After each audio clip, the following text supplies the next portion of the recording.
Hello welcome back to my channel moments and journey of Nizam Khan में जनाब खालिद साहब आज आपका इस्तकबाल है, स्वागत है। तो आज हमारे चैनल पे जनाब खालिद साहब बॉलीवुड के ऐसे एक अदाकार, मंजे हुए कलाकार हैं जिन्होंने बहुत सारी फिल्मों में बड़ा बेहतरीन और अच्छा काम किया है और हर वो काम के साथ में लोगों ने इनके काम को सराहा है। और मेरे हिसाब से खालिद साहब की तारीफ़ करना गोया सुरह को दीप दिखाने के बराबर है। जनाब हम्म, आदाब अर्ज़। जनाब आदाब, कैसे मिजाज हैं बस आपके? खुदा खैरियत? का शुक्र है जी। और आज अच्छे मौके से खालिद साहब मुझे मिल गए हैं। तो मैं चाहता हूँ कि कुछ जो बॉलीवुड के हीरे जवाहरात थे उनके बारे में कोई थोड़ा सा डिस्कशन कर लिया जाए और कुछ उनके बारे में आपसे कुछ बात कर ली जाए।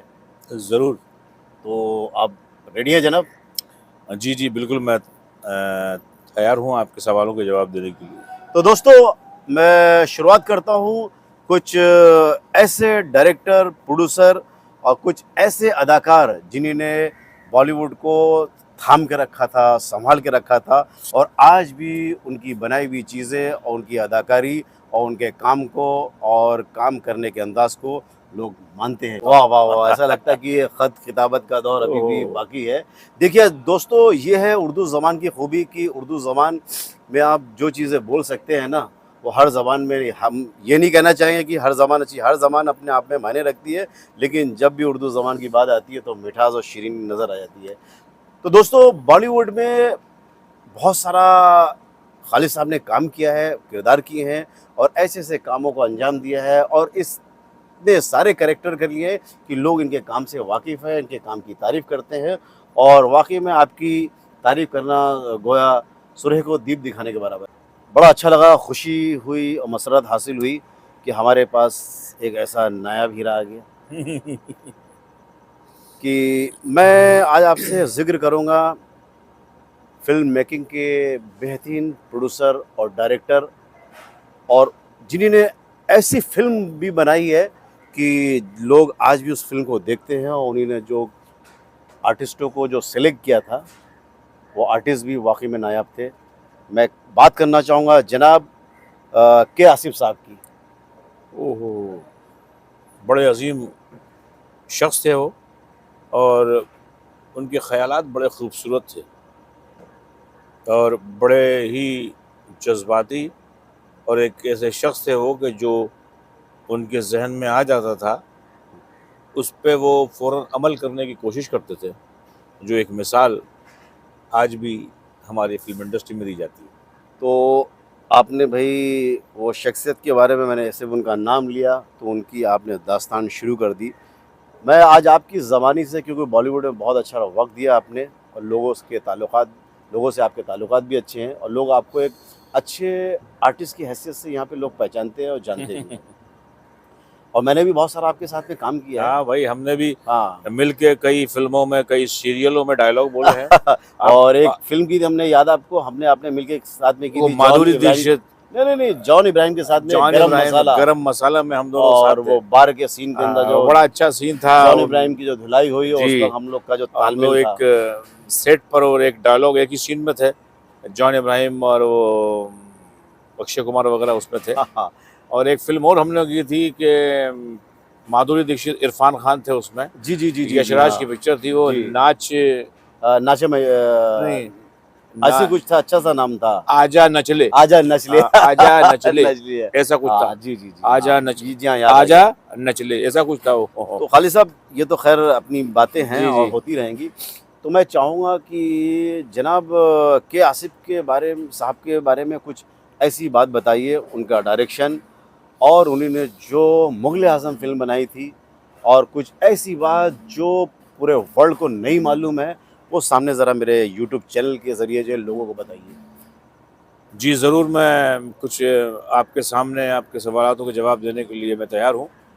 और आपने जिस शख्स की बात की है वो कोई छोटी-मोटी शख्सियत नहीं थे, बड़े एक अजीम शख्स थे वो। जी हाँ, जी हाँ। बहुत ज़बरदस्त उनकी सोच थी, बहुत अच्छे ख़यालात थे उनके। बिल्कुल, बिल्कुल। और जब भी वो सोचते थे तो बहुत अच्छा सोचते थे और ऐसा सोचते थे कि मेरी सोच से किसी को फ़ायदा पहुँचे। क्या बात है! कुछ ऐसा काम करूँ जिससे लोग उसको सराहें, देखें, सीखें और उस पे अमल करें।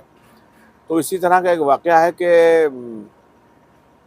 कि आसिफ़ साहब एक बार दिल्ली आगरा घूमने गए, जी तो हाँ, जी हाँ। वहाँ उन्होंने बड़े बड़े महल देखे, बड़े बड़े किले देखे। तो उन्होंने देख के वो अकेले वाइट कुर्ता पजामा अकेले घूम रहे थे। मैं तो उस वक्त वहाँ नहीं था, मैंने मुझे किसी ने बताया है। तो वो जी। घूम रहे थे वहाँ और सोच रहे थे। जो लोग उनके साथ गए थे उन्होंने बोला, भाई क्या इतनी देर से आप यहाँ वहाँ महल में घूम रहे हैं, क्या क्या इस किस्म का महल बनाना चाहते हैं आप, जो नहीं हो बन सकता। तो के आसिफ साहब ने ये कहा कि नहीं, ऐसी कोई बात नहीं है, अगर इंसान अपने इरादे मजबूत रखे, जी हाँ। नेक सोच रखे हुँ, और अपने ख्यालात पे अटल रहे, हुँ। तो वो ऐसे महल तो नहीं बना सकता, लेकिन इस तरह को के कुछ बनाकर कुछ लोगों को दिखा ज़रूर सकता है। जी हाँ। तो वो उन्होंने किया और फिर वो उनके अकबर के महल के अंदर वो घूमे, घूमने के बाद उन्होंने काफ़ी कुछ देखा, जी हाँ। समझा हाँ। और फिर वो घर आए और उन्होंने स्क्रिप्ट तैयार की, बैठे और उन्होंने एक स्टोरी लिखी कि अकबर है और वो अकबर आज़म है और जी। वो इस तरह जीते हैं, वो जोधाबाई हैं और उनका एक बेटा है सलीम, और इस तरह उन्होंने वो बाबर के, हुमायूं के ख़ानदान से उनका ताल्लुक़ और इस तरह मुग़लिया सल्तनत का क्या रंग और रूप था, वो सब उन्होंने उस पे रिसर्च किया, सोचा, लोगों से सुना, किताबें पढ़ी और सब उन्होंने एक कहानी बना के और फिर उन्होंने पकड़ा पकड़ा मतलब आज की ज़ुबान बोल रहा हूँ, माफ़ी चाहता हूँ। उन्होंने एक ख़ुसूसी मुलाकात की अमानुल्लाह साहब से। ये अमानुल्लाह कौन है शायद आप लोग नहीं जानते, कुछ लोग जानते होंगे। ये वो शख़्स थे जो मुग़ल आज़म के डायलॉग लिखे थे और ये हमारी फ़िल्म इंडस्ट्री की एक बहुत ही खूबसूरत अदाकारा है ज़ीनत अमान, उनके डैडी थे अमान साहब, इसलिए ज़ीनत अमान, समझ गए ना आप ये? तो इस तरह उन्होंने अमान साहब को पकड़ा और मिले उनसे, बात की, उन्होंने समझा, उन्होंने समझाया मैं ये बनाना चाहता हूँ। तो के आसिफ साहब बैठे और अमान उल्लाह खां साहब बैठे और उन्होंने कमाल अमरोही साहब को भी बिठाया और इन्होंने तीनों ने मिल के और वो डायलॉग लिखे, स्क्रीन प्ले लिखा गया, एक फ़िल्म स्क्रिप्ट कंप्लीट हुई, हुँ। फिर उस पे काम किया गया। तो काम होने से पहले उन्होंने नौशाद साहब को मिले, उन्होंने कहा कि भाई वो ये इसमें म्यूज़िक आपको देना है। जी। नौशाद साहब ने उस पे म्यूज़िक दिया और म्यूज़िक नौशाद साहब ने एक ऐसा म्यूज़िक दिया कि आपने सुना ही फिर, क्या से क्या बना वो, हिस्ट्री बन गई वो। तो उन्होंने कहा कि साहब इसमें एक इसमें जो राग है, वो सुबह का राग है और वो रात का है, रात से सुबह तक गाया जाता है। तो वो जो गुलाम अली खां है, बड़े गुलाम अली खां, जी। वही गा सकेंगे और कोई दूसरा गाएगा नहीं, क्योंकि अकबर के दरबार में सैगल थे। जी, जी, जी। अब अकबर के दरबार में जो थे वो गाने वाले, वो उस ज़माने में तो नहीं थे, लेकिन उन्होंने वो चीज़ को लेकर आए, तो वो बड़े गुलाम अली खां साहब थे, जिन जो बहुत ही ज़बरदस्त गायक थे वो, और लेकिन वो ऐसे फ़िल्मों में कभी नहीं गाया उन्होंने। तो वो जाकर उन्होंने नौशाद साहब और के आसिफ साहब गए, उन्होंने उनके घर पे मुलाकात की कि साहब मेरा नाम नौशाद अली है और ये के आसिफ हैं, एक फ़िल्मों में गाना आपका गवाना चाहते हैं। उन्होंने कहा भाई मैं फ़िल्मों में तो नहीं गाता, कोई प्रोग्राम कराना है तो कोई स्टेज पे फंक्शन है उसमें मैं आ जाऊँगा, फ़िल्मों में मैं नहीं गाता। अरे साहब आपको मालूम नहीं ये क्या चीज़ बन रही है, ये इतिहास बन जाएगा, ये हो जाएगा, आप कोशिश करिए, मेहनत की, आप एक बार हाँ कर दीजिए। तो नहीं साहब नहीं, नहीं, नहीं। तो के आसिफ साहब यहाँ सिगरेट पीते थे यहाँ दबा के यहाँ पे। मैं तो नहीं था, लोगों ने मुझे बताया। यहाँ दबा के और ये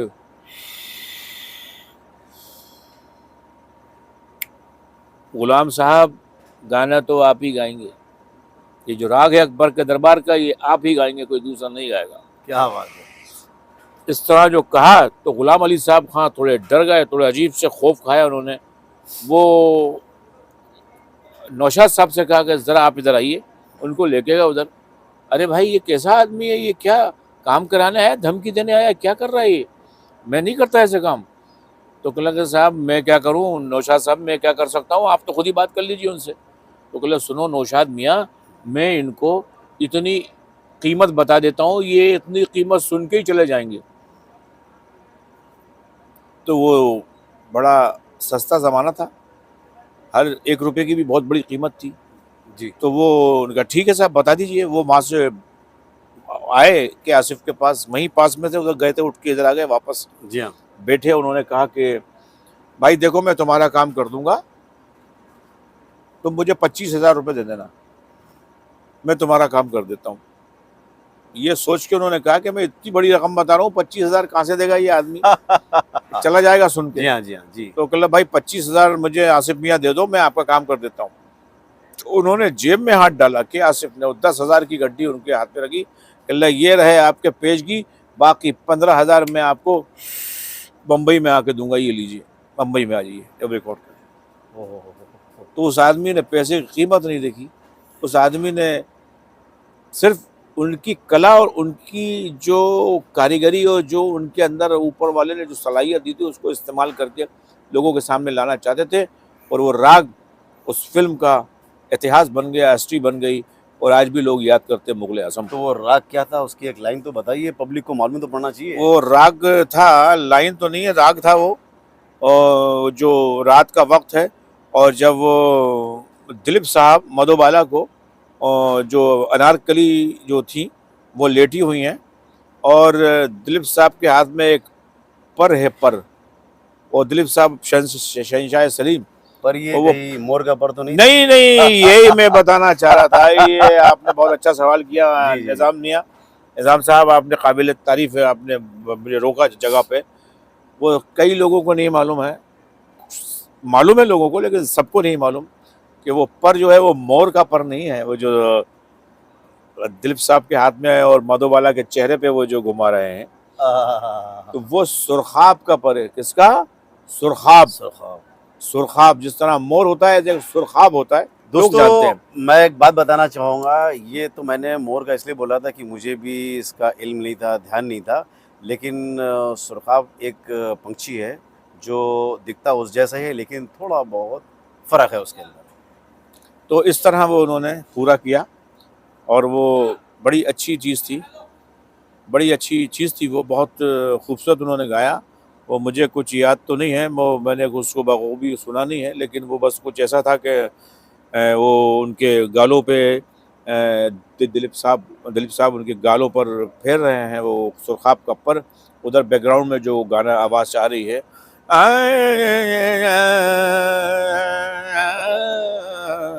तो ये तो इस टाइप का कुछ था आपने वो। बताया मुझे भाई कि मुग़ल आज़म में कुछ इस तरह से है, तो ख़ैर वो फ़िल्म भी बड़ी अच्छी और बेहतरीन बनी, आज भी तारीफ़ लोग काबिल है, देखते हैं, तारीफ़ काबिल है। और वो वाक़ई में फ़िल्म इस काबिल थी, जिसके अंदर जो है दिलीप साहब की अदाकारी देखी गई, और लोगों ने जो है बताया कि वाक़ई में ये फ़िल्म अगर कोई कर सकता था, तो दिलीप साहब ही कर सकते थे, और वो फ़िल्म शायद उनके लिए ही बनी थी और इतिहास बन गई। ये बात सही है? बखूबी आपकी बात काबिल गौर है, और मैं आपकी इस बात से इत्तेफाक रखता हूँ। अच्छा, एक आखिरी एक सवाल पूछेंगे कि जी। आसिफ साहब के मुतालिक, वो डायरेक्शन में उनका डायरेक्शन के बारे में क्या बोलना चाहते हैं कि वो डायरेक्शन करने का उनका अंदाज़ कैसा था?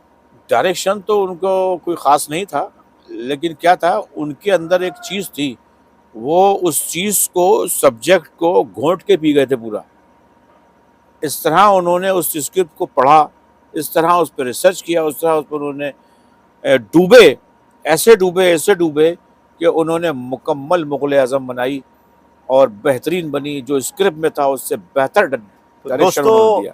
ये था खुलासा, और थोड़ी-सी मुख्तसर बात, क्योंकि लंबी बात करेंगे तो बहुत वक़्त निकल जाएगा, और खालिद साहब के पास भी वक़्त नहीं है और हमें भी वक़्त निकाल के आना पड़ता है। तो ये था मुग़ल आज़म को बनाने का शुरुआत का तरीका, और के आसिफ को जो है उस जो राग था, राग जो भी था, ग़ुलाम अली साहब को मनाने का तरीका, कि वो मना करने पर भी उसको उनके हिसाब से जो पेमेंट बोला वो उन्होंने दे दिया, क्योंकि उनको जो चीज़ चाहिए होती थी वो ही लेते थे और जैसा करवाना चाहते थे। और मैंने ये भी सुना है कि आसिफ साहब के बारे में कि अगर वो किसी भी इंसान को अगर एक्टिंग नहीं आती थी तो वो एक्टिंग उससे कैसे भी करके करवा लेते थे। ये बात सच है? यकीनन एक सीन था जिसमें दिलीप साहब को मैदान जंग में डायलॉग बोलना था। घोड़े पे सवार है वो, इधर अकबर आज़म की फ़ौज है, इधर सलीम शहज़ादी की फ़ौज है, और वो डायलॉग बोलना था उनको, लेकिन वो इतना गदर, इतना शोर था, तो उन्होंने, दिलीप साहब ने कहा कि आसिफ साहब, ये मैं यहाँ इतने शोर गुल में, इतना दूर कैमरा है, नहीं बोल पाऊँगा, हाँ। आप डायलॉग बोलिए, मैं अपना काम बाद में करूँगा। और उन्होंने किया। वो डायलॉग ये था कि ये तलवार जिसने बड़े बड़े सूरमाओं का घमंड तोड़ा है, मुहाफिज है, ना कि सिर्फ अनारकली के लिए बल्कि तमाम उन मोहब्बत करने वालों के लिए जिसे किसी शहंशाह की गुलामी मंजूर नहीं। यलगार हो, वाह वाह, मुकाबला हो। जी हाँ, इस तरह बेहतरीन, वो क्या डायलॉग बोल बात के है। उन्होंने फिर लिया और वो शूट किया और फिर सबने देखा। बहुत अच्छा, बेहतरीन आपने मुझे जो है कि आसिफ साहब, दिलीप साहब और नौशाद साहब और अपने जो सिंगर थे गुलाम अली गुलाम साहब के अली बारे साहब, में, ये पूरा एक तालमेल आपने मुझे थोड़े से वक़्त में बताया। मैं आपका शुक्रगुज़ार हूँ और आपके साथ में कोई भी अगर बैठेगा तो उसको मज़ा आ जाएगा। एक शेर था, कुछ मुलाज़ा फ़रमाएँगे? जी जी जी मुझे आपको देख के याद आ गया, क्योंकि मुझे ऐसा पता चला है कि आपके वालिद साहब भोपाल शहर के जो है बड़े शायरों में उनका नाम आता था। जी जी जी जी और उन्हीं से एक बार मेरी मुलाकात हुई थी, जिन्होंने अपनी किताब मुझे दी थी। जी जी आबशार और आरजू। अफ़साने आरज़ू, यानी वो जी। दिलीप खालिद साहब के वालिद साहब ने दी थी मुझे। तो कुछ शेर व शायरी आपके अंदर भी कुछ होगी, तो उससे जी। पहले मैं आपको एक शेर सुनाना चाहूँगा हम्म। कि तेरे आँचल की हवा से मैं बहक जाऊँगा, बहुत अच्छी। तेरे आँचल की हवा से मैं बहक जाऊँगा, अश्क बनकर तेरी आँखों से छलक जाऊँगा, दर्द बनकर मैं तेरे दिल में बसा रहता हूँ। हम्म। आह! ये दर्द हमारा, आह बनकर तेरी सांसों से निकल जाऊँगा, ओहो। और बन के शबनम ही बरस ए जाने वफ़ा, बाग़बा हूँ तुझे फूलों में छुपा जाऊँगा। बहुत खूब। और जनाब लास्ट में ये नाचीज़ ने कुछ इस तरह से अर्ज़ किया है हम्म। कि यूँ मानो दुनिया ने पुकारा तुझे दीवाना निज़ाम। क्या बात है, बहुत अच्छे, बहुत अच्छे। कि यूँ मानो दुनिया ने पुकारा तुझे दीवाना निज़ाम, बहुत खूब। तेरा दीवाना हूँ तेरे दर पे मिट जाऊँ। हो, बहुत खूब, बहुत खूब। बड़ी जज्बाती शायरी है आपकी। जी हाँ, तो एक मैं चाहता हूँ कि एक आपके ज़बान से भी कुछ एक छोटी-सी शायरी 2 लाइन की निकल जाए। अच्छा, कि ये मेरा खुद का ही शेर है। जी, जी, जी। बोलिए। वो शेर ये है कि घर से निकले हो तुम हमारी तलाश में, ओ हो! घर से निकले हो तुम हमारी तलाश में, खुशबू हमें तुम्हारी इन हवाओं से मिल गई। और खुशबू तुम्हारी इन हवाओं से मिल गई। घर से निकले हो तुम हमारी तलाश में, खुशबू हमें तुम्हारी इन हवाओं से मिल गई। क्या बात है! बहुत बढ़िया। तो अब मैं एक ज़िक्र करना चाहूँगा कि एक फ़िल्म आई थी, जो जिनको वन मैन शो यानी एंग्री मैन का खिताब दिया था, जनाब सुभाष घई साहब। ओ साहब, सुभाष साहब, वेरी गुड। जी, बहुत अच्छे। तो भाई इनको बॉलीवुड का पूरा वर्ल्ड जानता है। ये एंग्री मैन इसलिए बोले जाते थे कि ये जो लेके बनाते थे, ये ज़्यादातर मल्टी स्टार लोगों को बनाते थे। 10-10, 15-15 आर्टिस्ट लेते थे और फ़िल्म बनती थी और सबको बैलेंस करते थे। इनका डायरेक्शन करने का तरीका, यानी मुक्ता आर्ट बैनर तले जो फ़िल्म बनती थी, इनका बैनर है मुक्ता आर्ट्स। बहुत अलग ही और एक अदब रहता था। एक फ़िल्म बनाई थी सौदागर।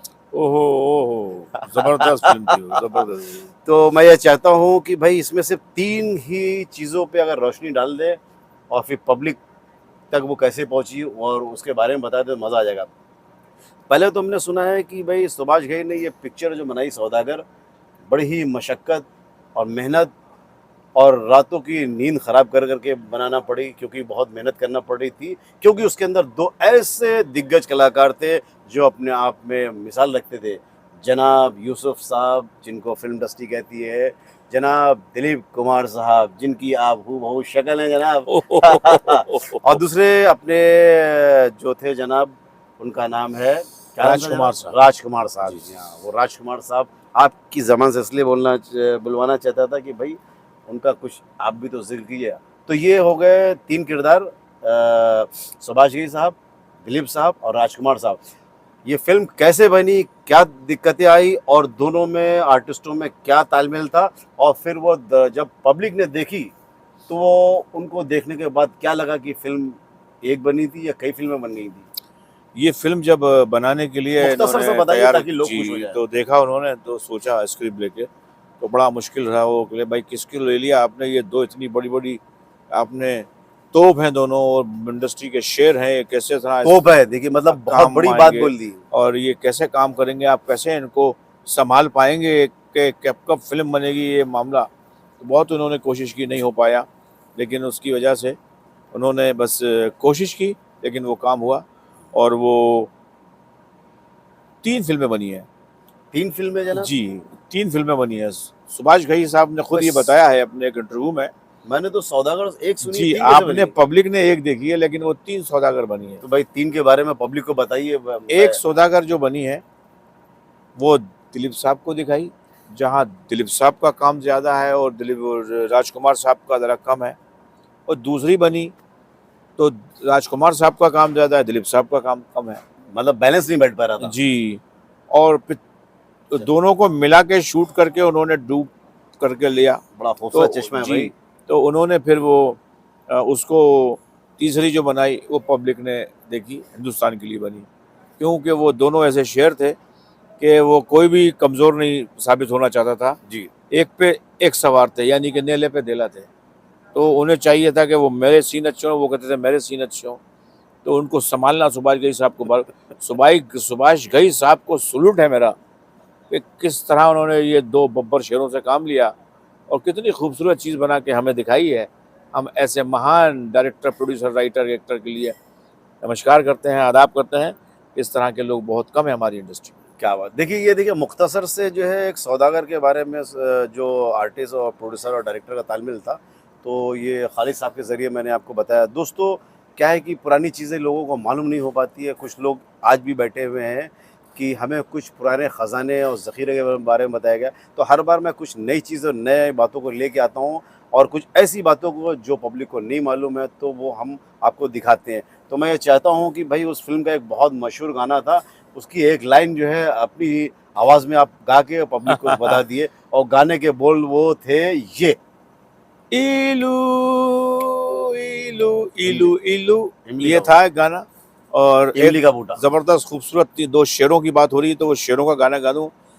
इमली का बूटा बेरी का बेर, इमली खट्टी मीठे बेर, इस जंगल में हम 2 शेर, चल भाई जल्दी हो गई देर, चल भाई जल्दी हो गई जी हाँ, देर। इस गाने ने भी बड़ा कमाल, धमाल और ज़ोरदार झटका दिया था और वाक़ई में दोनों पे गाना फ़िल्माया गया था, बहुत अच्छा था और और मज़ा आ ये गया। हमारी फिल्म इंडस्ट्री के 2 महान सिंगरों ने गाया है। पता है आपको किसने गाया है?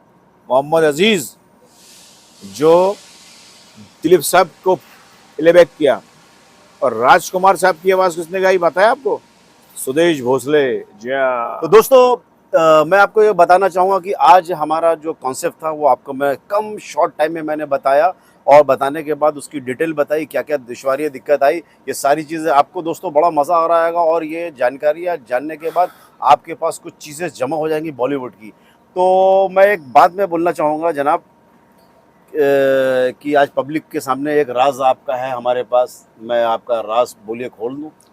ओहो भाई, वो क्या राज है? राज मैं भी भाई तो ये जाना। है, देखिए क्या राज की बात जो है दोस्तों के पास ही रहती है, लेकिन जब दोस्त बताते हैं तो राज पूरी दुनिया के सामने आया हो जाता है। क्या बात। तो दोस्तों, मैं एक बात ये बताना चाहूँगा कि जनाब खालिद साहब एक बेहतरीन अदाकार, कलाकार के साथ में एक राइटर भी हैं, लेकिन सबसे बड़ा और ज़्यादा वक्त जो उन्होंने निकाला है वो जो अभी आपके सामने उन्होंने गाना गाया, ये सिंगर भी हैं। इन्होंने काफ़ी ऑर्केस्ट्रा में और शोज़ में और बाहर भी ये गए हैं, हिंदुस्तान के बाहर भी, तो वहाँ पे जो है गाने भी गाए हैं और इनकी काफ़ी अच्छी और बेहतरीन आवाज़ है। मैं इस वक्त एक रफ़ी साहब के कोई गाने की एक लाइन या 2 लाइन मैं खालिद साहब को बोलना चाहूँगा, जो आपको अच्छा लगे। 2 लाइन रफ़ी साहब की अपने हिसाब से गुनगुना दीजिए, ताकि लोगों को ये मालूम पड़ जाए कि आप वाक़ई में एक अच्छे अदाकार के साथ में सिंगर भी हैं। आने से उसके आए बहार, जाने से उसके जाए बहार, बड़ी मस्तानी है मेरी महबूबा, मेरी जिंदगानी है मेरी महबूबा। वाह क्या बात है। वाकई में देखिए जो चीज़ मैंने बोली वो सामने आ गई और बहुत अच्छे तरीके से बताया। दोस्तों अब मैं एक और आपको एक राज की बात और एक ताल्लुकात और मोहब्बत, दिल का मामला जिसको बोलते हैं ना एक इंसानियत, वो चीज़ मैं खालिद साहब की ज़बानी से जानना चाहूँगा जनाब दिलीप कुमार साहब के बारे में। एक्चुअली में आपके हमने सुना है कि दिलीप कुमार साहब के ताल्लुकात बहुत अच्छे थे और अक्सर आप उनकी ज़िंदगी हयात में उनसे उनके घर पे खैरियत लेने के लिए जाते थे, दिलीप साहब से मिलते थे, सायरा बानो से उनके बंगले पे मिलते थे। तो उनका नाम सुन के देखिए आपकी आंखों से थोड़ा-सा आंसू आ गए क्योंकि मोहब्बत का आलम था और बहुत करीब थे। तो मैं ये चाहूँगा कि वो एक पर्सनली तौर पे दिलीप साहब के बारे में थोड़ा-सा मुख्तसर लोगों को बताइए कि पर्सनल ज़िंदगी में वो इंसान कैसे थे? और जब आप उनसे मिलने आते थे तो उनके और सायरा बानो के बीच में आपकी जो गुफ्तगू होती थी वो कैसा आपको महसूस होता था? और आखिर वक़्त में हमने सुना है कि मरने के वक़्त भी आप मिलने के लिए गए थे। जी, जी। थोड़ी-सी रोशनी डालिए ये जनाब यूसुफ साहब के बारे में। काफ़ी ज़माना हो गया, कुछ उन दिनों पहले की वो इन दोनों की बात है। मैं 25 साल पहले जब मैंने अपनी फैमिली शिफ्ट की थी भोपाल से मुंबई, और मेरे बच्चों का एडमिशन कराना था स्कूल में, एक अच्छा स्कूल मुझे बच्चों को देना था। तो किसी ने मुझसे कहा कि दिलीप कुमार साहब के पास चले जाइए, आप वो आपके बच्चों का एडमिशन करा देंगे। मैं गया, उनसे मौज़ूबाना दरख्वास्त की मैंने और ये कहा कि जनाब अगर आपकी नज़र इनायत हो जाएगी तो मेरे बच्चों का मुस्तक़बिल कामयाब हो सकता है। तो जी आइए बैठिए, बात सुनी और बहुत अच्छे से मुझे समझा, सुना, और उन्होंने मेरे बच्चों के दाखिले के लिए एक बहुत अच्छी मदद की, जो आज मेरे बच्चे कामयाब हैं। माशा और वो बखूबी एक बेहतरीन शख्स थे। वो एक आलिम थे, वो एक फ़ाज़िल थे, वो एक आमिल थे, वो एक कालिम थे, और तमाम उनमें खूबियाँ थीं, और बड़े अदबी आदमी थे वो, और दुनिया की मालूमात थी, और बाशऊर, बावक़ार, बासलाहियतों के मालिक थे वो, और लोगों को कुछ न कुछ सिखाते रहते थे, कुछ अच्छी बातें बताते रहते थे। हमेशा उन्होंने किसी अपने से किसी को फ़ायदा पहुँचाने की कोशिश की है, और बहुत वो सोशल वर्क भी करते थे। जिस घर में आदमी कमाने वाला नहीं है, अगर बेटी है, उसकी शादी हो रही है, तो माँ को उसको ज़ेवरात वग़ैरह कुछ सामान वग़ैरह शादी में मदद करते थे वो। कोई इंसान है घुटनों का ऑपरेशन कराना है, उसकी मदद करते थे। कोई बूढ़ी औरत है, आँखों में मोतियाबिंद है, तो उनकी आँखों का ऑपरेशन कराने में वो मदद करते थे। इस तरह उन्होंने ऐसे काम किए हैं कि वो आदमी तो सलूट के काबिल क्या है, बल्कि वो आदमी तो ज़िंदगी भर अमर हो गए। और हमें ऐसे लोगों की कदर करना चाहिए कि हमारे मुल्क में, हमारी फ़िल्म इंडस्ट्री में ऐसे बेहतरीन लोग हैं जो अपने फ़ायदे और अपने काम के साथ-साथ मुल्क की आवाम का भी ख़्याल रखते हैं। क्या बात है, बेहतरीन लाया। और अभी जब उनका इंतकाल का वक़्त था, जब आपने सुना कि दिलीप साहब का इंतकाल हुआ, उस वक़्त आपकी क्या कैफ़ियत थी? फिर घर पे गए, उसके बारे में कुछ जी, बताइए आप और मैं सायरा बानो के मुझे बीच जब में और ख़बर मिली तो मैं एक काम में बिज़ी था किसी, वो छोड़कर मैं सीधा मैं उनके घर पहुंचा, उनके बंगले पर, और मैं उनसे मिला। सब लोग बैठे थे, अब वो काफ़ी लोग थे, मैं भी था, और वो कोरोना का माहौल चल रहा था, तो लोगों के सबके मास्क लगे थे, तो मास्क में लोग एक दूसरे को पहचान नहीं रहे थे। फिर भी मैं मास्क लगा के वहाँ अंदर गया, बैठा उनके पास काफ़ी देर तक। इंडस्ट्री के बड़े-बड़े लोग, अमिताभ बच्चन, धर्मेंद्र, धर्म जी, शाहरुख, सलमान, तमाम सारे लोग जितने जी, भी जी, हैं, जी, जी, जी। वो सब आते-जाते थे, आ रहे थे, मिल रहे थे सायरा जी से, वो उनको खैर मकदम कर रही थीं। हुँ। तो इस तरह से वो एक बड़ा अजीब-व-गरीब माहौल था, और हिंदुस्तान की एक अज़ीम शख्सियत अपने आप को अलविदा कह गई, और हम लोगों को उस चीज़ का झटका सारी उम्र रहेगा। तो ये जो नायाब खूबसूरत कोहिनूर हीरा जो बॉलीवुड से निकल गया है, तो इसको बॉलीवुड सदियों हमेशा याद रखेगा या भूल जाएगा? भूलने का तो सवाल ही पैदा नहीं होता, क्योंकि वो एक ऐसी शख्सियत थे और ऐसे अदाकार थे कि जिनको देख के धर्म जी और अमिताभ बच्चन, विनोद खन्ना खुद ये कहते थे कि हम इनको देखकर फ़िल्म इंडस्ट्री में दाखिल हुए हैं, क्या बात! इनकी इस बात फ़िल्में पे देख को के एक आए हैं। शेर मैं बोलना चाहूँगा, कि बहुत बढ़िया बात बोली कि ना चाहो किसी को इतना। न चाहो किसी को इतना, हाँ, इतना मतलब प्यार तो बहुत आदमी का प्यार तो होता है, ये तो बेशुमार मेरा है, एक ग्राफ है बताने का बेशुमार है। कि ना चाहो किसी को इतना कि चाहत तुम्हारी मजबूरी बन जाए। ना ओहो! चाहो किसी को इतना कि कि चाहत चाहत तुम्हारी तुम्हारी मजबूरी मजबूरी बन बन जाए। जाए, बल्कि चाहो किसी को इतना कि तुम्हारी चाहत उसके लिए ज़रूरी बन ओ जाए। हो वाह वाह वाह वाह वाह वाह, वो क्या एक बात है। ऐसे बहुत नायाब खूब, चीज़ बहुत थे, खूब, बहुत ऐसे खूब, जवाहरात हीरे बहुत थे खूब, जिनके बहुत बारे में आपने बताया। तो ये जी, शेर जी। मैंने इसलिए बोला कि आपकी मोहब्बत थी, आपका प्यार था कि उस वक़्त आप गए। अभी फ़िलहाल अक्सर क कभी-कभी मैंने ये भी सुना है और मालूम किया है, कभी-कभी बात मालूम पड़ती है कि सलाम दुआ के लिए अक्सर आप जो है भई जी, मैं दिलीप अक्सर साहब के जाता हूँ। बंगले पे जाते हैं और सायरा बानो से सलाम दुआ जी, करते हैं कि जब भी मुझे वक़्त खैर मिलता मक़दम के है, लिए। मैं जाता हूँ, मिलता हूँ उनसे और वो तो कुछ देर बैठता हूँ, उनकी खैरियत पूछता हूँ और फिर वहाँ से आ जाता हूँ। तो दोस्तों, आज हमारे साथ खालिद साहब ने बहुत अच्छा और बेहतरीन इंटरव्यू दिया और इंडस्ट्री के कुछ तोप और पिलर और मिलीनियर और बापों के बारे में बताया कि जिसके अंदर मैंने कुछ प्रोड्यूसर का भी नाम लिया, कुछ एक्टर का भी नाम लिया और कुछ सिंगर का भी नाम लिया और कुछ म्यूज़िककार का भी नाम लिया। ये जो भी आज के इंटरव्यू में बताया, ये यहाँ के बॉलीवुड के तोप थे, जिनका नंबर 1 पे नाम आता था। बहुत अच्छा लगा, खुशी हुई और जानने से पहले ये ख़ास शेर जो है आपके लिए, जी, जी। जो अगर आपको अच्छा लगेगा तो जी, ज़रूर जी, जी, आप बिल्कुल, बोलिएगा बिल्कुल, और बिल्कुल, नहीं बताएँ। अगर पसंद आया तो फिर जनाब उसके लिए कोई अरे बोल बताएँ। नहीं सकते हैं कि न जाने देखकर न जाने देखकर क्यों उनको हुआ ये एहसास, ओहो! न जाने देखकर क्यों उनको हुआ ये एहसास कि मेरे दिल पे उन्हें इख्तियार आज भी है। ओहो हो दोस्तों ये हो! शेर बल्कि मैंने इसलिए बोला कि ये वो लोग हैं जो चले गए हैं, उनकी यादें किसी के ज़हन में हैं, किसी के दिल में हैं और कोई जो है अपने पलकों में रखे हुए, सजाए हुए। ऐसे ही लोग आ रहे हैं, जा रहे हैं, ये दुनिया का दस्तूर है। बॉलीवुड हमेशा कुछ ना कुछ नगीनों को आप देता रहा अगर है। आप अगर चाहें तो मैं ये बता सकता हूँ ये शेर किसका है। हाँ जी, बिल्कुल बता दीजिए ये जनाब। शेर हमारी फ़िल्म इंडस्ट्री के बेहतरीन और बड़े अदबी शायर, राइटर हसन कमाल साहब का है, जिन्होंने ओह! लिखी थी निगाह पिक्चर लिखी जी, थी जी, जी। निगाह, जी। बी.आर. चोपड़ा की जी, निगाह, बिल्कुल, दिल बिल्कुल। के अरमां आँसुओं में बह गए। बिल्कुल, आपने ये सही उनका कहा, शेर है बिल्कुल सही ये। कहा। बहुत अच्छा लगा, खुशी हुई और बहुत मज़ा आ गया। चलिए खालिद साहब, हुँ। आपके अंदर बहुत सारी क्वालिटी और खूबियाँ हैं, वो मैंने बता दी कि आप एक अदाकार भी हैं, राइटर भी हैं, उसके साथ में जो है एक सिंगर भी हैं और सबसे बड़ा ये है कि आप हमारे खालिद साहब बहुत अच्छे दोस्त हैं। जनाब, आइए गले लग जाइए। ओके, थैंक यू दोस्तों। बाय।